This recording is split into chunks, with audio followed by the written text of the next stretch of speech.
you're gonna be introducing the speaker. Okay. I'll All right. introduce you. I can introduce you, Okay, and yeah, then to right. introduce Okay, the that's speaker. fine. That's fine. You can Yeah, do that. I'll yeah. I'll do that. I'll do the Uh, welcome and I'll and introduce then her. Yeah. welcome, Debbie. Yeah. Thank you, Sazi. Long time no see. I know. It's Do you good to know who see I you. am? Of course. Okay, just checking. Of course, Dave. I do. Yeah. Our intermediary keeps me entertained on Facebook. Oh, of course. Yeah. Well, yeah. I know. No, of course. Yeah. No, I think all the while I thought it was gonna be Teddy's who was gonna, and then I opened the program. It's Debbie. So Christina is saying, "Why didn't you tell me? Why didn't you tell me it's Dr. Debbie?" Sazi, we online, we live. Okay. Okay.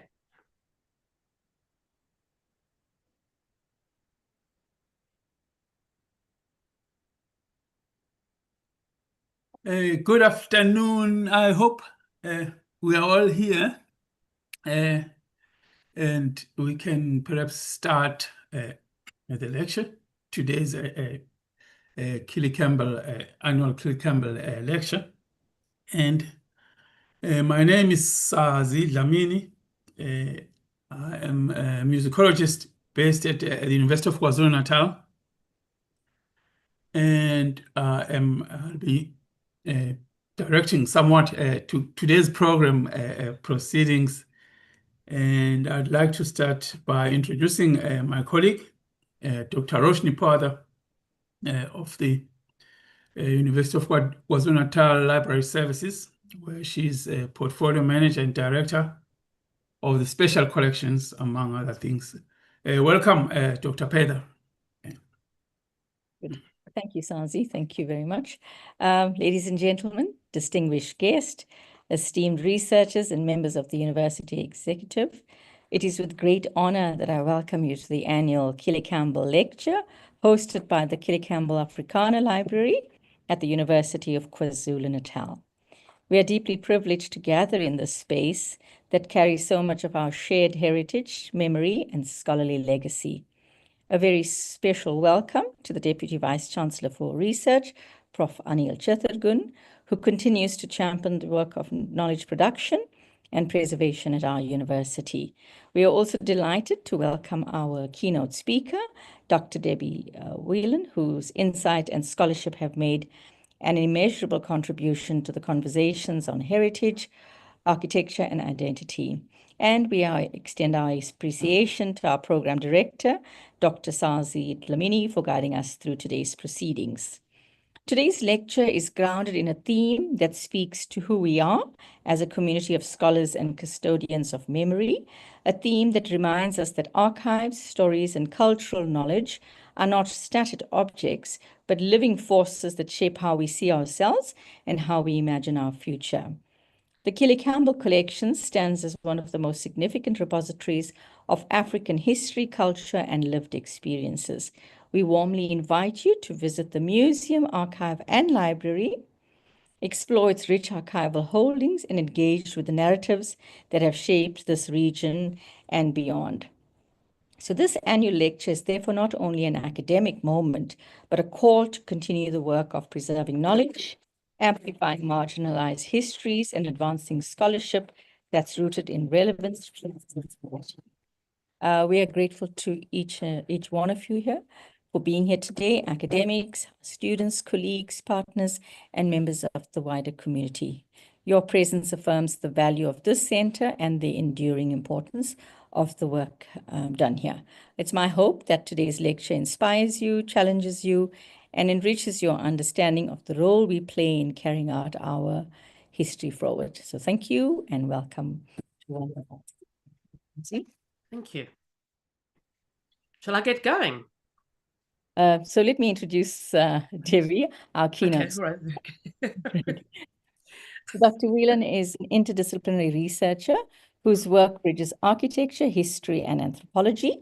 She studied at the University of Natal, completing her Bachelor of Architecture in 1990, a postgraduate diploma in 1996, and her Master of Architecture in 2002, with a thesis on vernacular architecture in Msinga, KwaZulu-Natal. She later earned her PhD in anthropology at the School of Oriental and African Studies at the University of London in 2011. Her doctoral research, Trading Lives, the social, commercial, and political lives of the Zululand traders, reflects her enduring commitment to KwaZulu-Natal, where she has lived, taught, and conducted research for many years. Debbie began her lecturing career at the Durban Institute of Technology and has been with the Durban University of Technology since 2012, where she's now the Associate Professor in the Department of Architecture. She continues to contribute to heritage, land restitution, and architectural research in the province. In recognition of her contributions, she's received the Amafa KwaZulu-Natal Heritage Award in 2012 and has been supported internationally through programs such as the Getty Foundation's Scholar Award. So over to you, Debbie. Thank you. Thank you. Thank you. So everybody can hear me, I'm hoping. And Yes.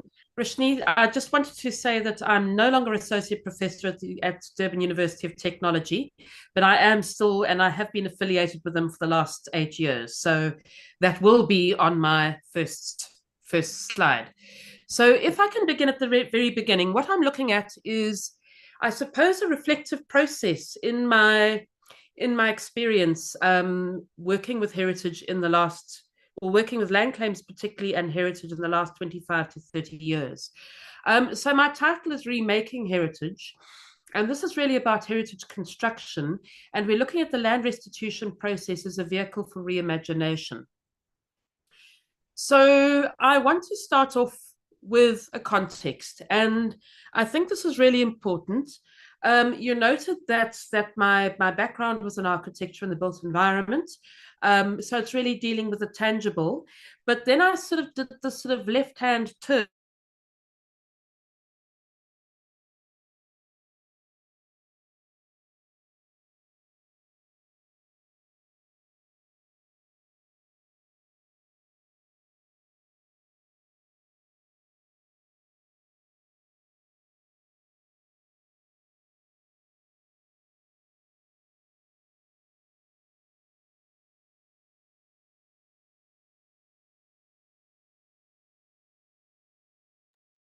I think, Sasi, I think we've just lost Debbie for a bit. She's joining us from the UK, and at the start there was a connection problem, so I think she's gone off. Oh, yeah. Yes, yeah. So shall we just we beg your patience, colleagues. Yeah.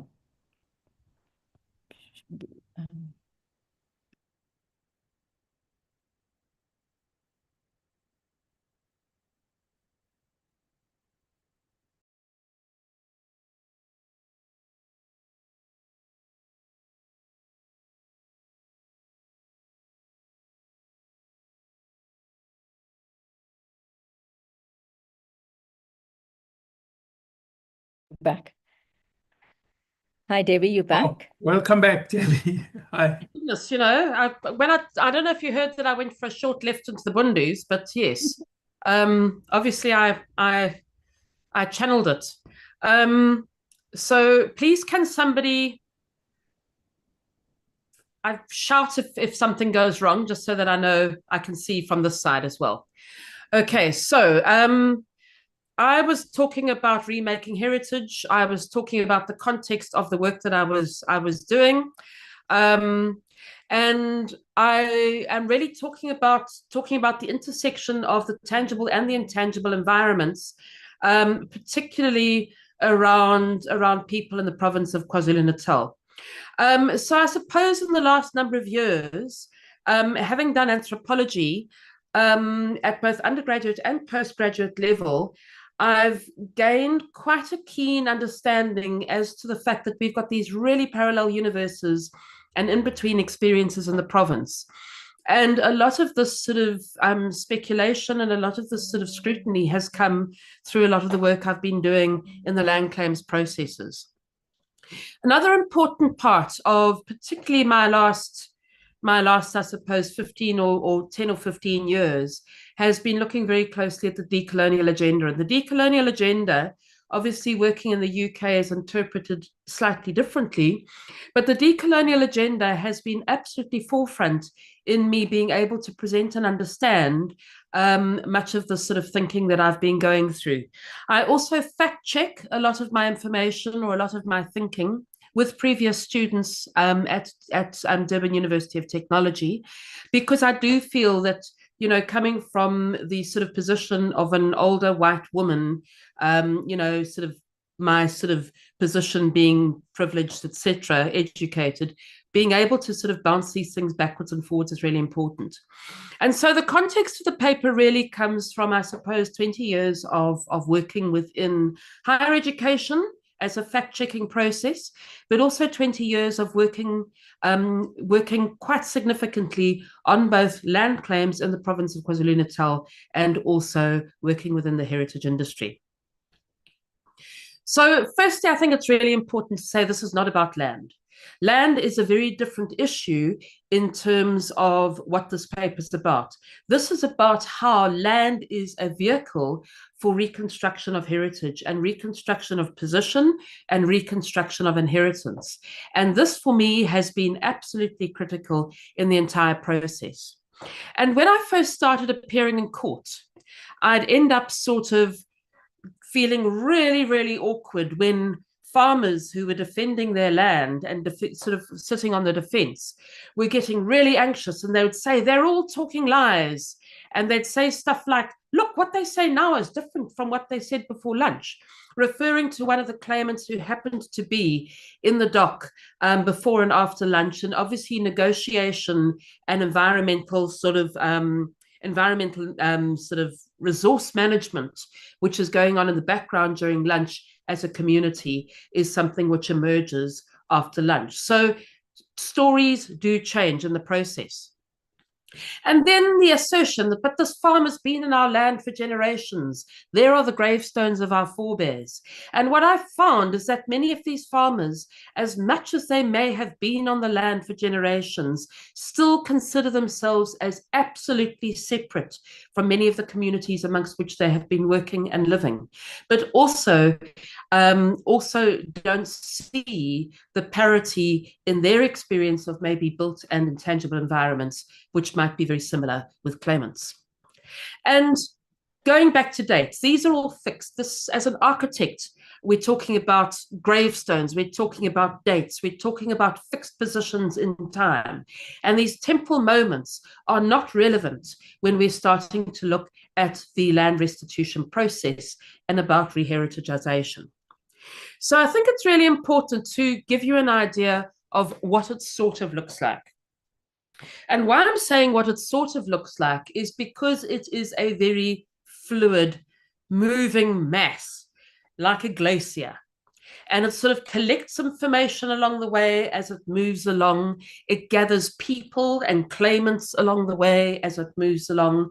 It collects stories as this moving mass moves along. And this moving mass, as we all know, is something which has been moving for nearly 30 years. So firstly, there is the event of dispossession. And most of the original land claims, which were couched in aggressive dispossession, government garage trucks picking up mpahla and dumping it in the Hlatin, the narratives of burning houses, all of that sort of stuff, many of those very, very evidenced positions of restitution or land removals were settled many, many years ago. What's left in the pot at the moment are a whole bunch of labor tenant claims, or people that have been told to go and find communities, or a whole bunch of narratives which have been collected. And so the events which were presented in the claim form as submitted by the claimants before the cutoff date at midnight on the 31st of December 1998 are the kernel for me of many of the events which might be defensible or not. So those events are written on paper. And I think for me as the researcher, and I've worked for both the state and for people, for farmers and corporates on the defence. What is important is that this is a process which is driven by evidence. And I've made peace over the years with the fact that the evidence that I am collecting is not oral history, and it is purely paper-based. So that event for me, the kernel of the claim, may sit within that original claim form. Then what happened after the event, and this is sometimes a number of years, was once the claim forms had been received, they were then validated, and they were then given to case officers who were basically responsible for being able to carry out research. Now, right at the beginning of the land restitution process, there were a lot of liberal, young, liberal, not so young people who'd fought for a lot of the anti-apartheid, for against apartheid.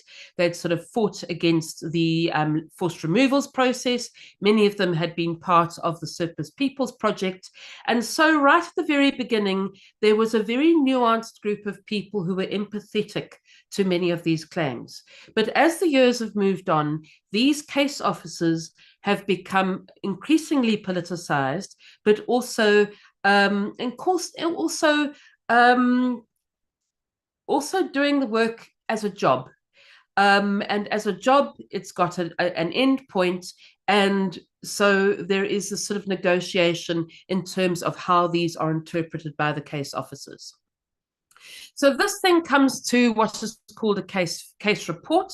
And the case report embeds the event that is presented in the original claim form, and then is fleshed out theoretically through the research that the case officer has done. And sometimes these will come back as a Rule 5 report in terms of court, or it'll come back as a Rule 14.2 report, also part of court. So these things are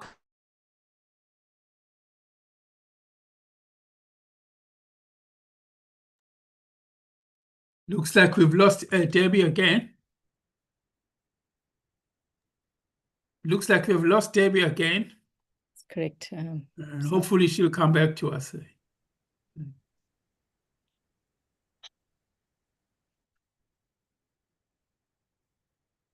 Oh. Okay. Back, Debbie. Back, yep, there we go. So these are compelled by the court and able to be tabled as part of the research which goes into it.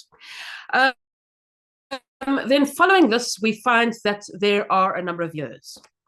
And I am dealing in 2025 with a significant number of matters which have basically been in the system since 1998. And so you can imagine that over these many, many years and over the passage of time, what's happened with the original event, what's happened with the original claim form, and sometimes even the information that have changed significantly and mutated over the years.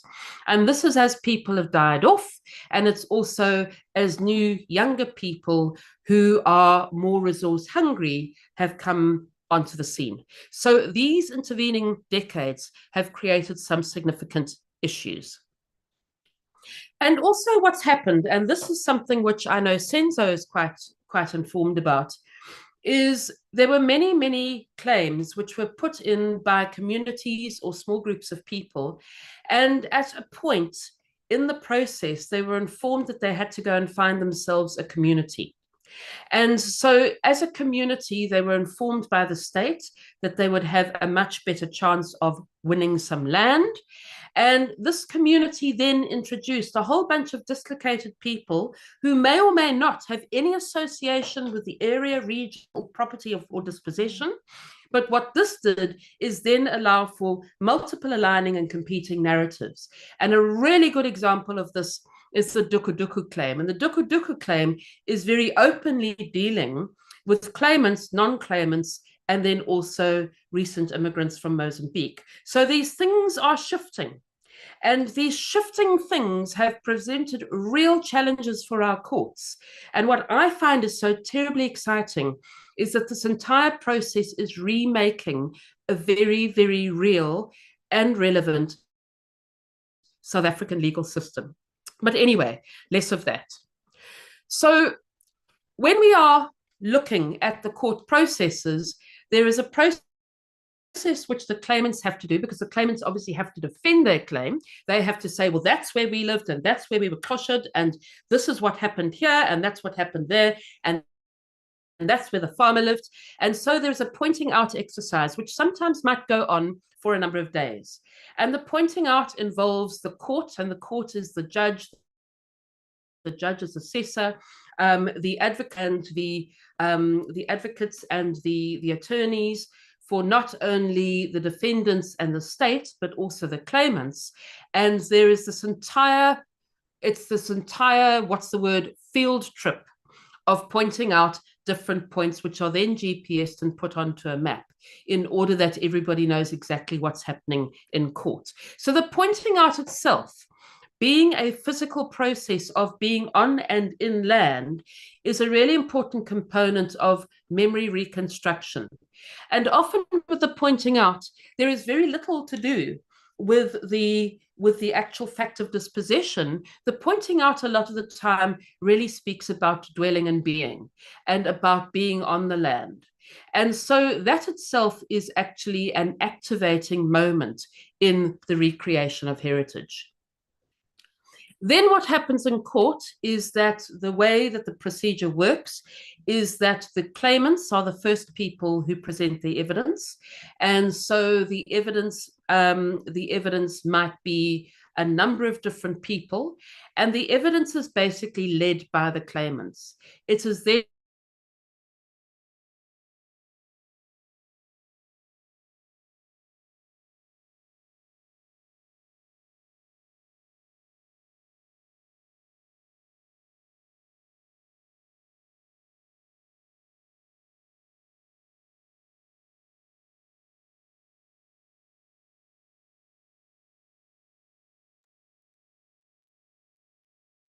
Debbie, there's no sound. We can't hear you.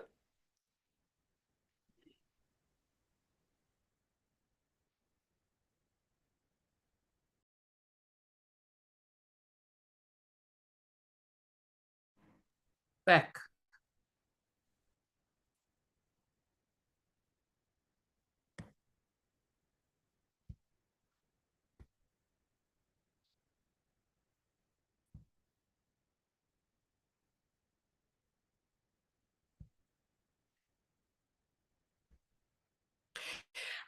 So leading the evidence is a really important part of the whole process, because leading the evidence really allows people to know, or allows the rest of the court to know exactly what the issues were and how this dispossession happened.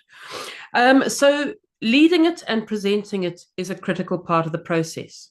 But at the same time as all of this happens, there are continued narratives in the background. The claimants come to court in South African fashion. They are often bussed into town, bussed into the courts. Sometimes they're put into accommodation. I know with the last claim that I was in court with, it was in the Labour Court in Durban, and claimants came from Durban and they spent time in the hotel in Durban during the process. And during this time, this becomes quite a critical moment for the oral histories of the different groups of claimants to begin to be able to present not of narratives, but also change and contradict themselves in the process of the testimony. So what this ends up being is an intersection of people, land, and memory. Stuff which I've thought about over the last number of years, and certainly my PhD was looking at oral history to quite a significant degree, but oral history and its purpose in pre-colonial societies is really a construct, and it's a construct of belief, it's a construct of narrative, it's a construct of purpose. And I draw quite seriously on Selby Khadebe's work on the Hlubi, where he was looking at the Isimbongi of the Hlubi and how these different narratives changed depending on what the purpose was in the telling of the story. And so the oral histories within the court processes do not follow temporal limits, obviously. These are sometimes tested in court, but I think the courts have accepted oral history as its purpose. But the oral histories are also constructed and reconstructed in the process. And then this whole principle of orality and the purpose of orality then started bringing out the purpose of memory studies in their context. And certainly memory studies in the greater scheme of things are part of a postmodern, I suppose, post-colonial moment at the end of the 1980s when heritageization became really, really popular. But memory studies we're starting to look at some of the big narratives which had happened during late modernity, particularly the transition between World War II and neoliberalism. And so this then led me to starting to realize how much the construction of heritage was actually carried through in these court processes. So when we look at the National Heritage Resources Agency, and I'm looking very specifically at local legislation because this is what we're looking at in terms of being able to understand our particular situation, is we're looking at the intangible aspects of inherited culture, which include cultural tradition, oral histories, performance, ritual, popular memory and techniques, indigenous knowledge system, and the holistic approach to society and social relationships. And this is really important because this is what's going on, not only for the claimants, but in a lot of ways, to some degree, although the claimed, the farmers, the defendants don't actually realize this themselves. So they never, because they deal with fact, they never fact check a lot of the memories they are reconstructing themselves. So if we also start looking at built heritage and its physical patterns, they're important in understanding land tenure. And whilst this may not be construction, they are vital tools in understanding the manner in which people have been occupying land in the recent past. And certainly for the people who've been claimed, the farmers, it's very evident. There are sheds, there are farmhouses, there may be graves. But for many African people which lived on land or may have been moved off land, this is a lot more tenuous and a lot more nuanced. And so graves and grave politics is something which is quite significant in contemporary society.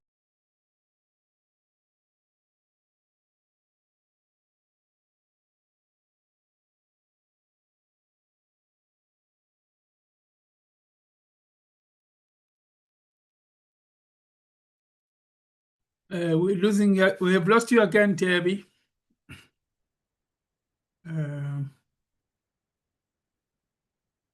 Society, the groups, regions, and nations' views. Can you hear me, Sazi? Yes, we lost you a couple of moments there in the last So how they view themselves and how they're viewed by others, and also through the through tinted spectacles. So it's representations, and heritage, I think, is really important to say. It's not factual. It's not an absolute. It's something which shifts. It's something which moves. It's representations which we change all the time because they are necessary to change all the time. And particularly David Lowenthal, and this was also at the end of the 1980s, thought or suggested that heritage uses historical traces and tells historical tales. But these are they're not real.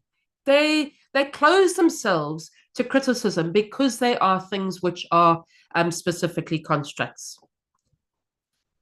Further, it's suggested that heritage is immune to criticism because it is not erudition, it's catechism, it's a told, it's not a checkable fact, but a credulous allegiance.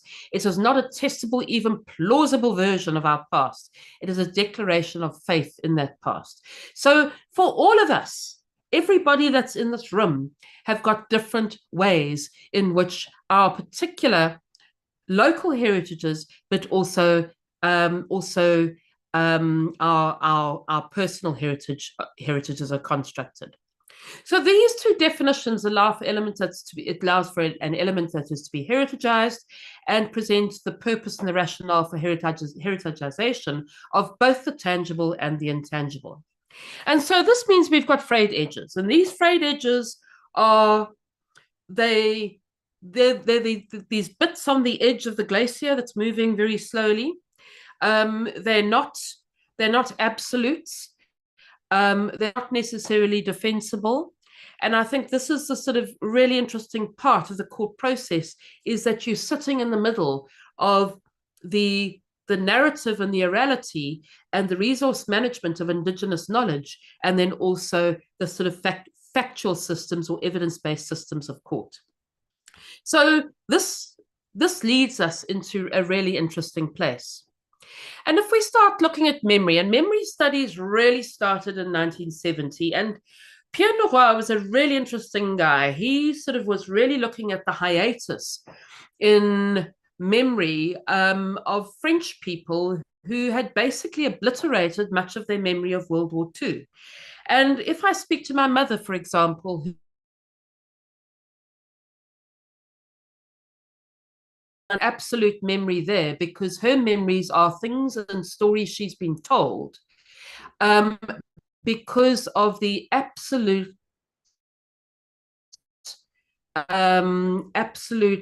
traumatic hiatus of living through the bombing in London as a child. And so Pierre Leroy started looking at the way in which French people after 1970 were reconstructing memory, whether they were pinning their ideas onto the French flag, creating flag politics around the tricolor, whether they were looking at gastronomy, whether they were looking at fashion, what were the things that actually created Frenchness.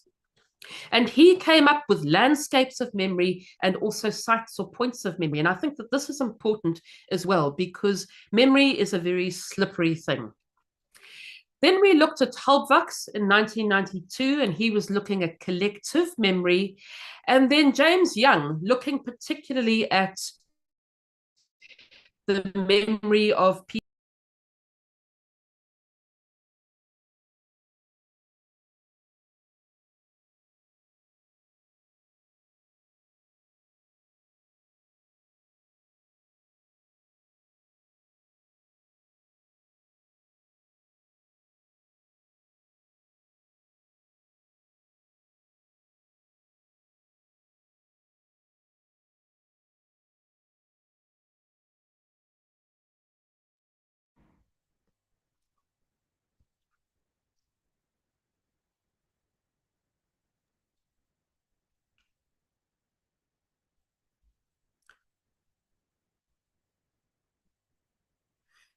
James Young in 1993 was looking quite closely at the way in which survivors of the Holocaust had collected their memories and had basically created a bricolage of their understandings of the processes. And then pretty much more recently, we've got the Usmans, and they are looking at communicative and cultural memories. And so the memory studies are something which are constantly being teased out and being expanded as time goes on. And then Rothberg in 2009 was looking at multi-directional memories. And that is something which we look at constantly in our experience as South Africans all the time, is the way in which memory comes from very different places. And I think that I want to stop by saying that Semper Novi quid ex Africa. Out of Africa, there is also always something new. And I think this was Scipius or somebody like that. And I was told very firmly a number of years ago that it's very uncool to say that. And actually, I don't think so anymore. I don't think so anymore, because this is one of the things which we are learning about very quickly, is the intersection of different narratives, different stories,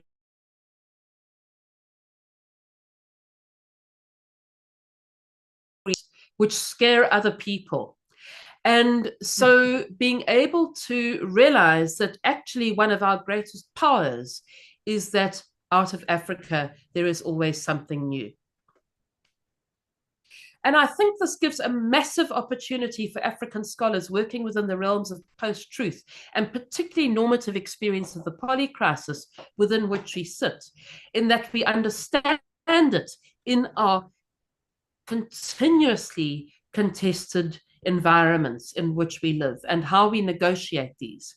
And having lived and worked in the UK for the last 8 years, and very happily being back on my way to South Africa in 3 weeks' time, I'm really, really aware that this reflective thinking and this constant negotiation is an absolutely vital part of being able to exist in really, really complex societies. And I think if the UK was open to it a lot more, things would have been a lot easier here for them. So I think I've done the 40 minutes with everything else.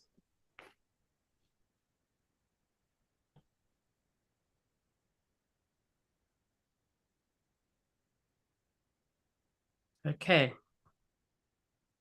Thank you, Debbie. Are you okay with what you wanted to say in the 40 minutes, or would you like to maybe add before we? I'm okay. I'm okay as much as the gaps allowed me to. Yes, yeah. Sorry about the glitches in the system.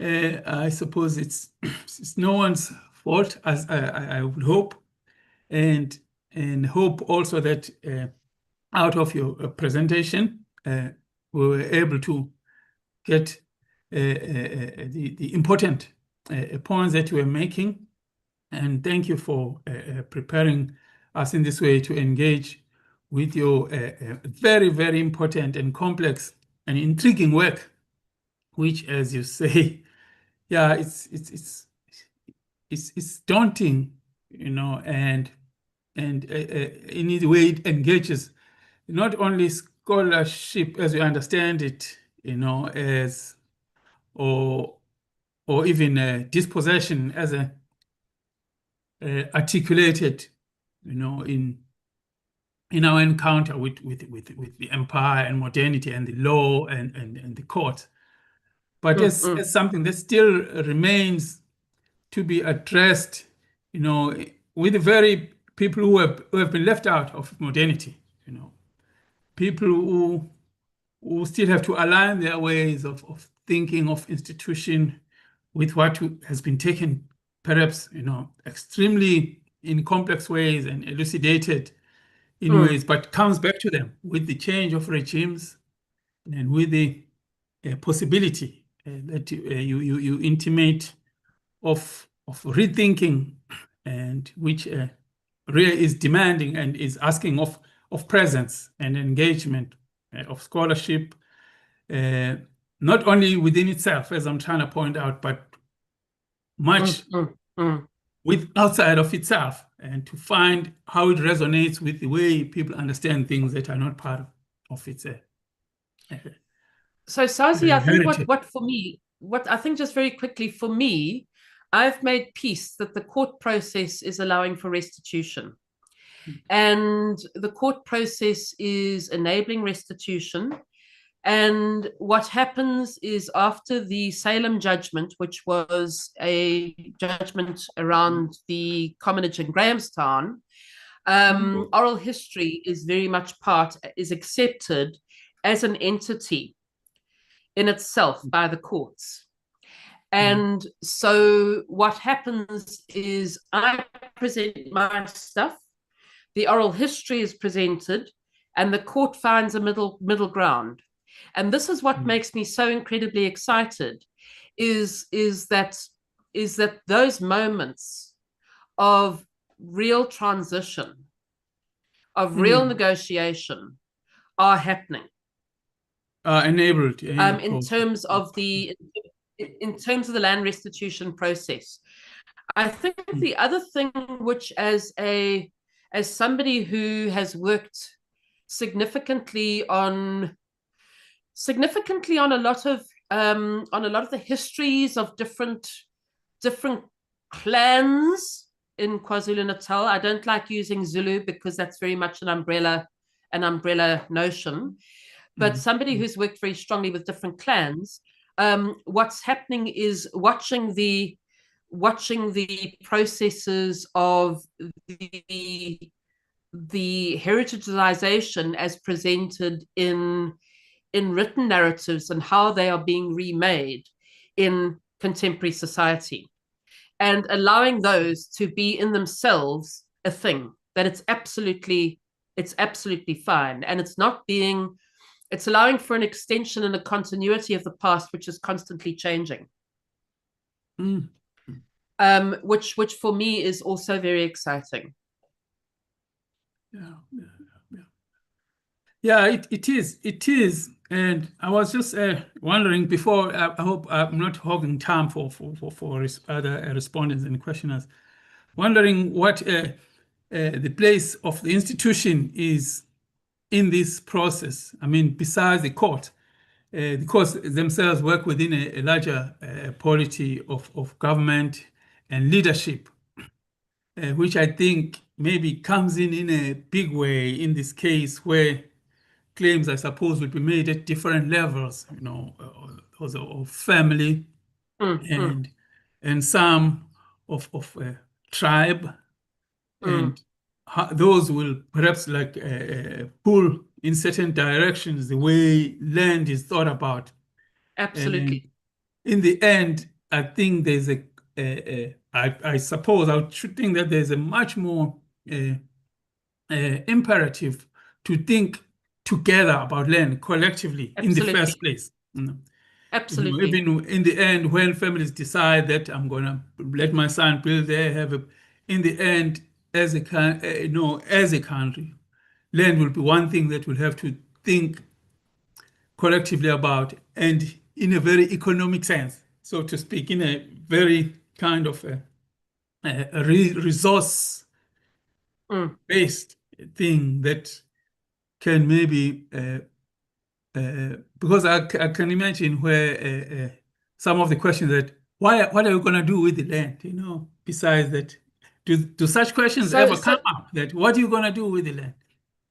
So I think that one of the big sort of, one of the big sort of stories is, one group. So I know that in Popomeni, for example, when they had restitution there, one half wanted to run cattle and one half of the community wanted to grow cabbages. Okay.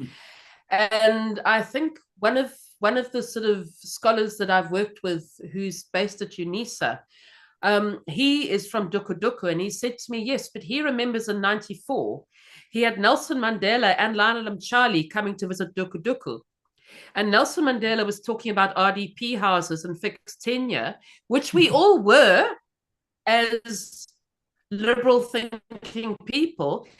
And Lionel Mtshali was talking about traditional land use. And so when you've got within communities of understanding land ownership versus stewardship, this starts to become really tricky to work out. And I think what we've got to get down to is actually that nut to crack. What is ownership and what is stewardship? And this ownership is British.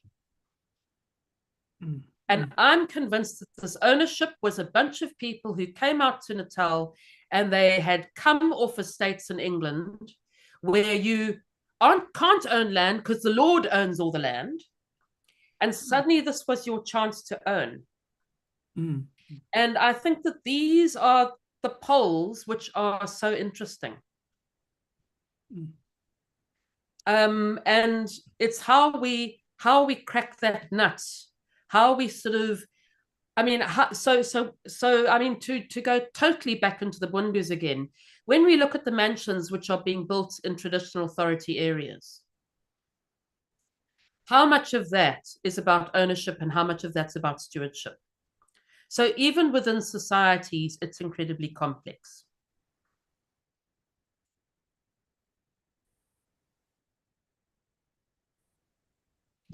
Are you there? Sure. Sazi, anybody hear me? Yes, we can. Okay, Yes, we can. fantastic. Okay, so it's just Sazi who's frozen. So I think these are the discourses, and I think they've got to be reflective and open. I'm sorry, and we've lost you there. yeah. Yes. So Sazi, I think that these are the discourses, and we've just got to. I don't know what platforms they are. I've done some work for the RLCC with being able to train historians how to do some of this work, because I think once you get that stuff sorted out, you can actually start proactively looking at how land use is working.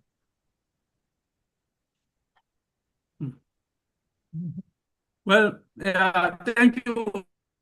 We lost you a fair bit of that, and well, but I think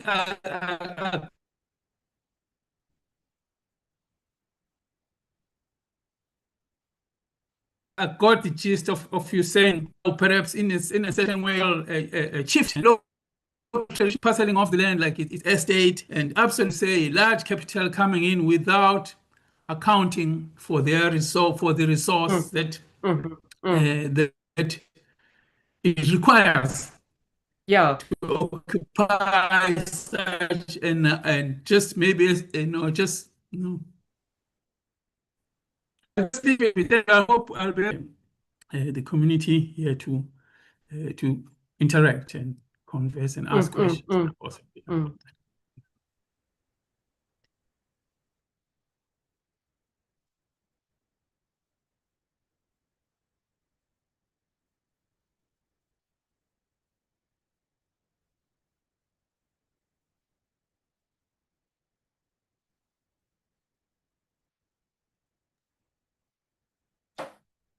Dr. Parker?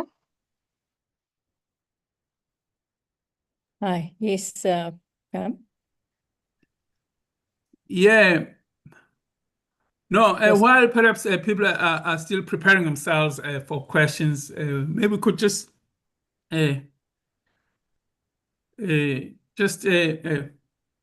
perhaps expand and just look at what this, portends for resource and for the solution of problems such as the state of people having to claim land, because I know that some of the occupation that's happening is over and above claims, some of which haven't been lodged yet, but already you find that land is already being, exchanged or maybe allocated, in a way that maybe, has not gone through even this rigorous, the minimum of this process of rigorousness of addressing dispossession. So Sazi, I think for me, there are a number of main things which come out of it. One of it is the way in which, going through the court process, the claimants are basically extending their narrative of dispossession. So, for example, you'll have a bunch of people who were basically labor tenants living on a farm, and they were squeezed off through mechanization, but then that will be basically reinforced through narratives which come in through the collection of community, but also the imposition of outside people doing the research. And this sort of stuff probably dropped off when I dropped out. The other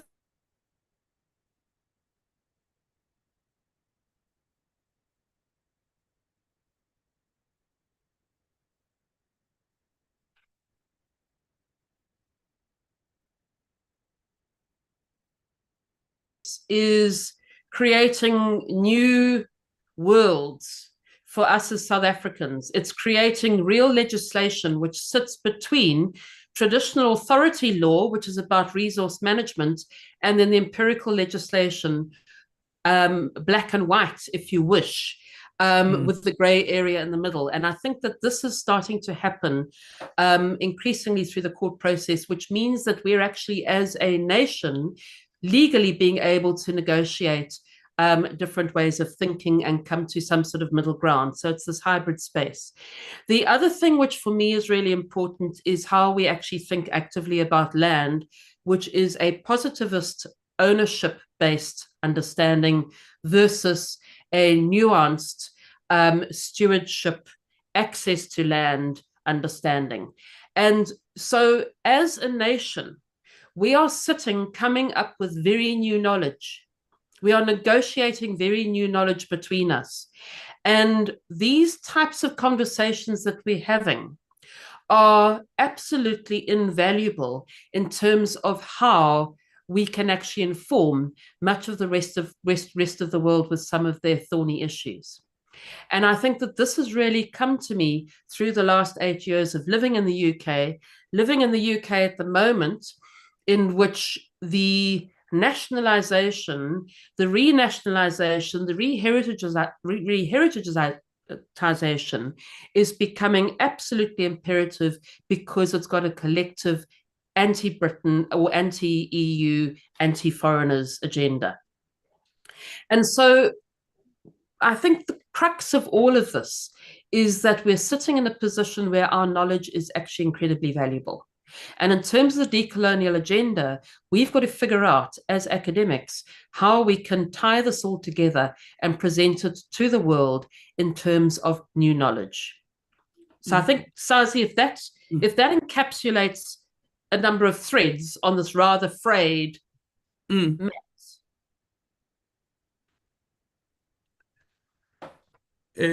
Yes, there is a question. Thank you, Debbie. And I was maybe just to say that perhaps some of the glitch in the whole kind of exchange and also the salience of knowledge as informing even collective action is the way that useful knowledge is distributed.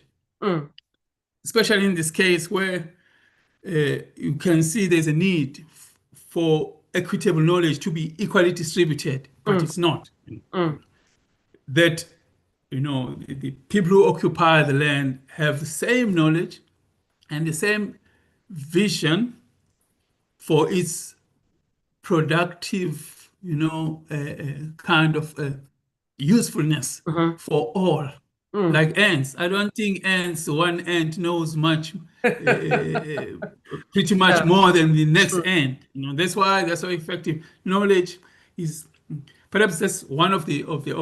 I see a question there from Yandis asking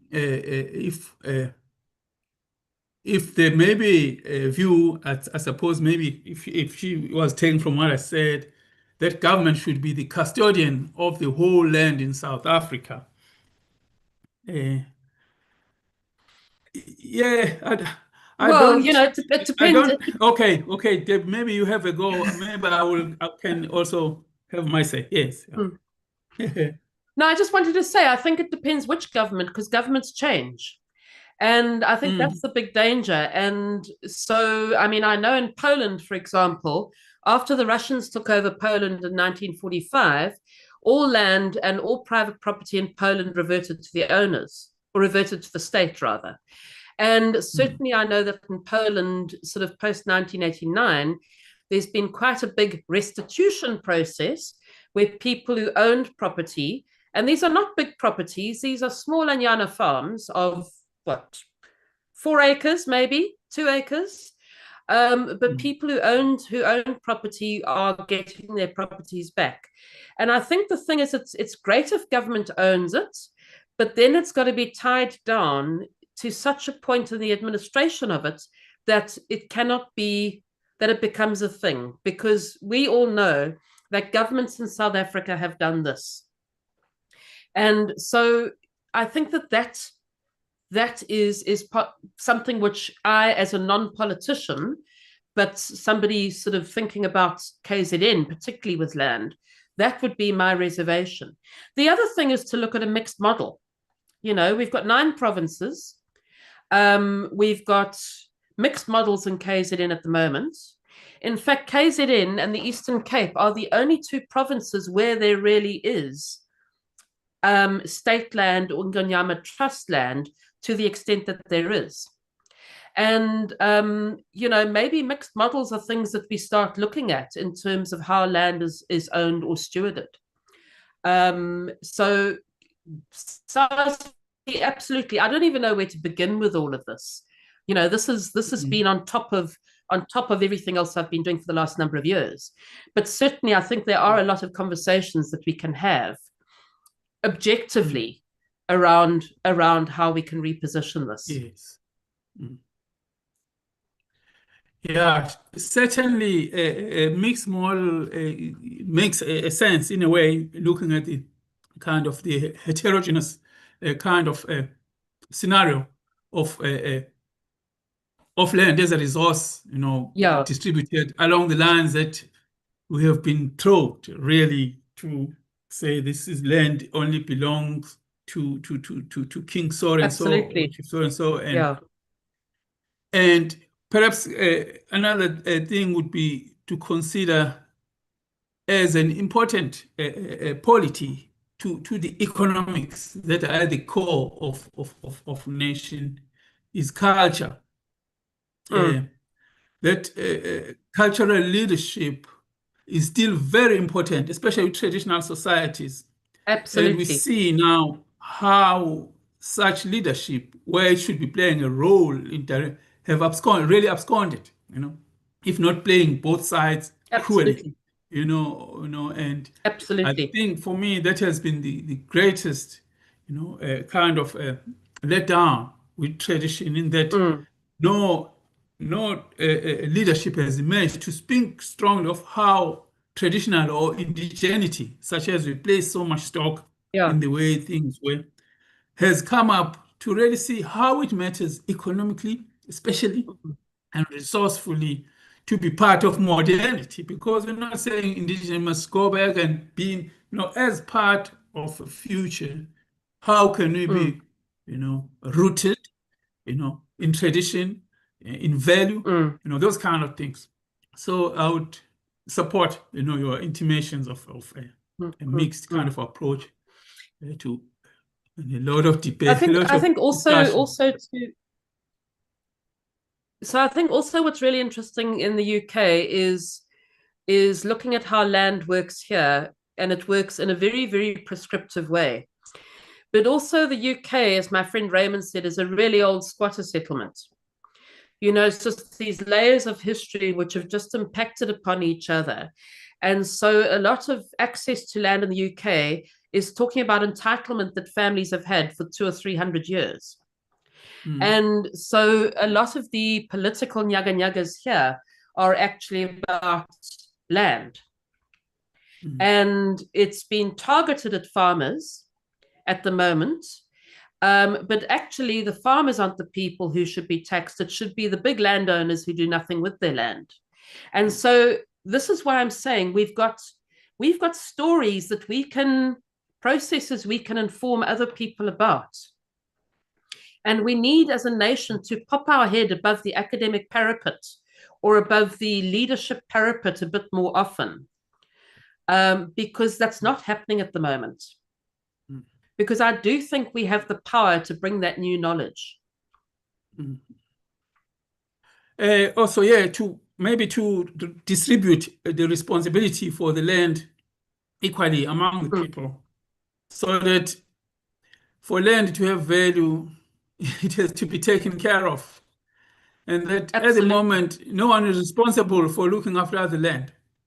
Absolutely. We say there's no employment, but there's so much work just looking after the land that will be employed from morning to night. Everyone, all ages could look after the land. Absolutely.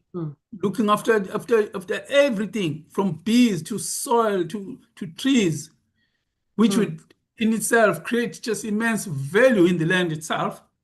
That is ultimately for the benefit of.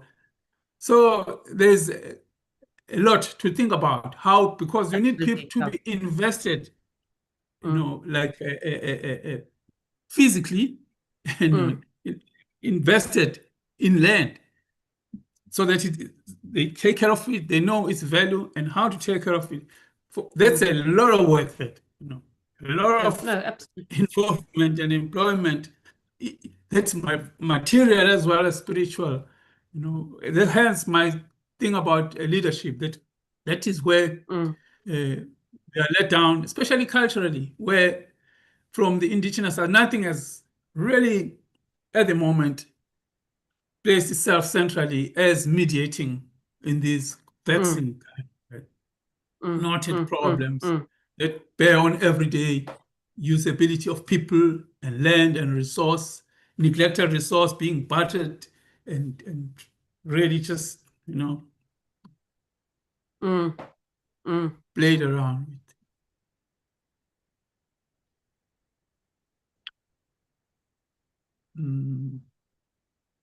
I don't know, Yandis, I don't know if in that kind of play you find something to chew on or have any comment to make with respect to your question.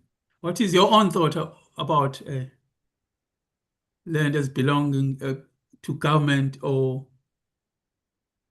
what would be the alternatives to that? You know, or maybe we should be talking what kind of government, as Debbie, you know, is alluding to. You know, would you entrust with heritages, with memory and knowledge, such as land is? It's a whole lot of knowledge, you know, and invested in its materiality.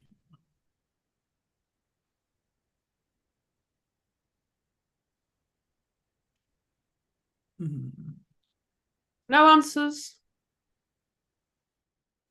No questions.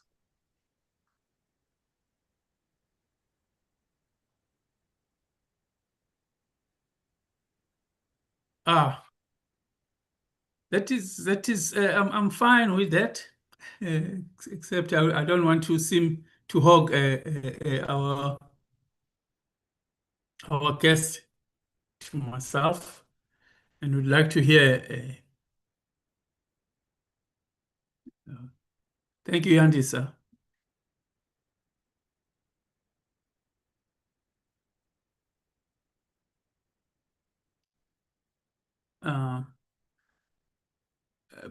Perhaps with the kind of, I'd like perhaps to hear from our conveners if they have any suggestion as to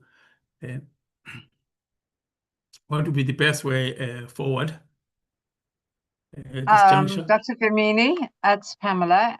Sure, you may do your final conclusions and comments, you and Dr. Whelan, and then we'll hand over to Mr. Senzo to do the vote of thanks. Thank you. Oh, thank you.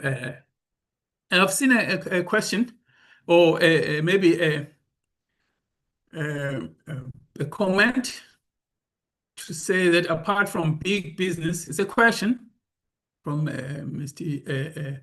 Biharilal to ask if apart from big business, does the big religious organization like churches own vacant land? Some of them do. Some of them do, and so I think that there were some churches which benefited from rent-paying tenants, certainly at the beginning of the 20th century. Some of that land may still be occupied. I can't think of any of it specifically. There is a lot of land owned by some of the Amakolwa, like John Dube, who died many years ago. And there's still properties in the Amhlanga area which are owned by John Dube, on which people are living in traditional ways. The land issue, I think, is if you look through land ownership and you look through how land ownership has worked, it's incredibly interesting, because I think people don't realize what a gray area occupation of land in KZN is particular. And I'm speaking KZN itself is the most difficult province of all.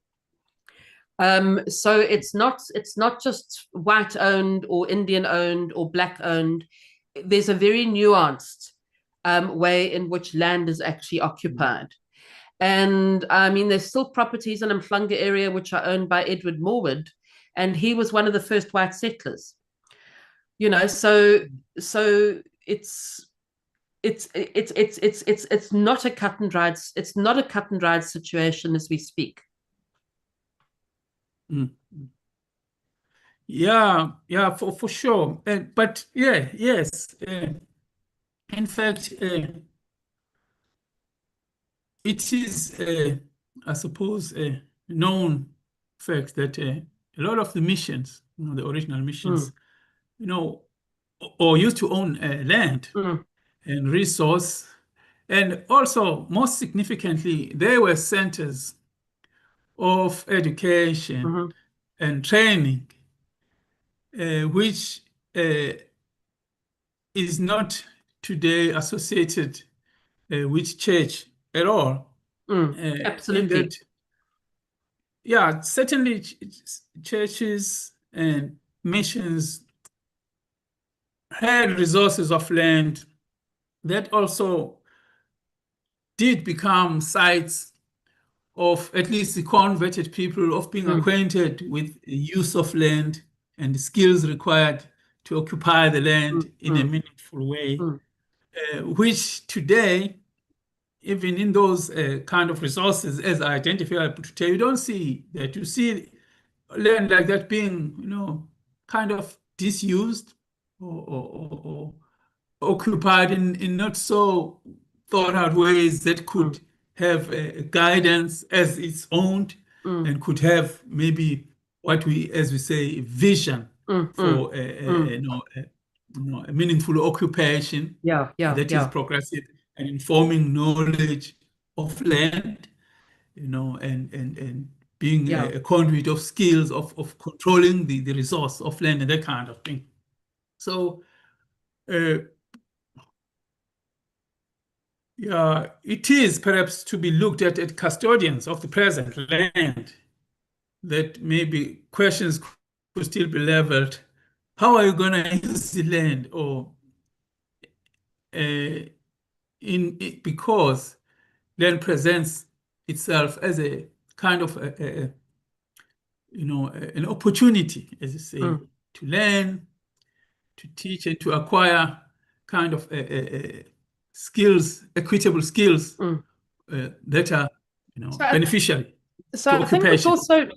I think what's also important is, when you were talking earlier about the role of the Amakosi and the role of the traditional leaders in being able to drive stewardship for the land. And I think that there's this sort of problematic model which came out of obviously the 19th century, where the Amakosi were given stipends for the number of adherents that they had. And this has translated into a different sort of pecuniary system in contemporary times. But I can think of one or two Amakosi who have very strongly taken on the role of leader with respect to land stewardship with their communities. And one of them is an Nkosi down at Umzimkhulu, who has got cattle keeping projects, he's got beekeeping projects. They were the first community, indigenous community in South Africa to set up a community-run nature reserve. They've got ecotourism projects. That's what we need. That's how it works at a granular level. And I think until we can sort out, I think a lot of the issues around Ngonyama Trust Land and the Amakosi in KZN, we're actually going to have a really difficult time, because a lot of that is about money. And we all know that. And we need to be able to change money to leadership. Yeah. Yeah, well, very true that I suppose and it cannot be said very strong, much stronger, how there needs to be an alignment between traditional leadership and knowledges about land that are actually looking after policies that are meant to look after land as a resource for the future yeah. and to preserve its inherent knowledge for, for the benefit of the future generations. And to see its value not as immediate. Yeah. I think also to sort of look at institutions like UKZN, because Sadara used to be a training site for agricultural extension officers, which worked all across KZN in indigenous communities during apartheid. And because those were all stopped after 94, and in some ways we've got to put to bed the fact that some of the initiatives that did happen during that era were very useful. And how do we pick up the training of community extension officers in communities, in agricultural communities? That sort of stuff needs to happen again. And when I did my PhD and I was looking at white traders in Zululand, in 1977, white traders were compelled to hand over their trading stores to black traders as part of the transition to KwaZulu. And what happened is those trading stores often lasted only a year because the black traders who took over the stores weren't trained in the ways of trade. And what happened is we transitioned from a country but never put in place the training to replace the narratives, if that makes sense. Yeah, so in some ways, learning from the past is valuable. Whether the past is palatable or not, it's valuable. Yes. Yeah. Well, thank you, Debbie. And I'm being reminded now by our conveners that we probably have run out of time for this very inspiring paper, lecture that you've brought us. And without much further ado, on my own, I'd like to thank you and also to thank the conveners and also the attendees for their grace to come and attend this lecture, and hopefully take out something that may be of use in their own fields and areas of interest. Thank you so much. Thank you very much. And I just pray that everybody keeps an open mind, because that's what we all need to have. Thank you. Thank you very much. Good afternoon, ladies and gentlemen. I'm Mr. Senzo Mkhize. I'm a principal librarian and the line manager for the special collections.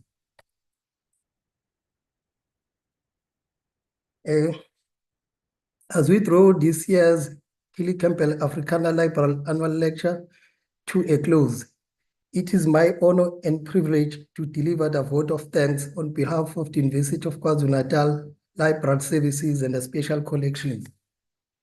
First and foremost, we extend our heartfelt gratitude to our keynote speaker, Dr. Debbie Whelan, for her engaging and insightful presentation on remaking heritage, the land restitution processes as a vehicle for reimagination.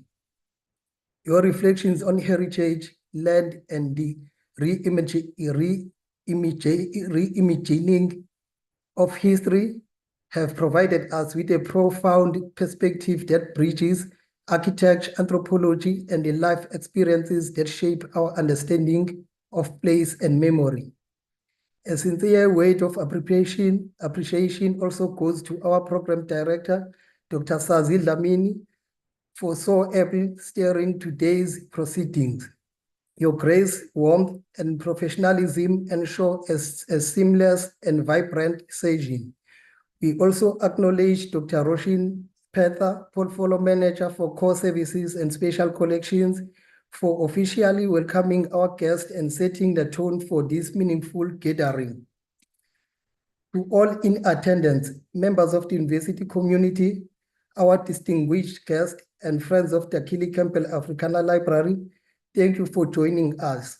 Your participation underscores the enduring importance of preserving and reimagining our shared heritage through scholarship and dialogue. We further extend our gratitude to UKZN Library Services and the Special Collections team for their dedication in organizing this event. Special appreciation goes to the TVC of Research and Innovation, the Director of UKZN Services, Dr. Nonhlanhla Ngcobo, and Mrs. Pamela Adams for Cooperation Relation, for their invaluable contribution and support in ensuring that today's lecture was a success. We would also like to sincerely thank this presentation was written for Aphelele. Here she's thanking me, Mr. Senzo Mkhize, the Principal Librarian of the Special Collections, Tsepo Mota, Library Administrator for the Special Collections, for our instrumental assistance and coordination in preparing this lecture. Today, with the Killie Campbell Africana Library team, your effort and dedication behind the scene have ensured the smooth running of the program and the continued preservation of Dr. Killie Campbell's remarkable legacy. On behalf of the organizing team, I thank you once again for being part of this occasion. We look forward to welcoming you to future lectures and events hosted by UKZN Library Services. Thank you, and may you enjoy the rest of your afternoon.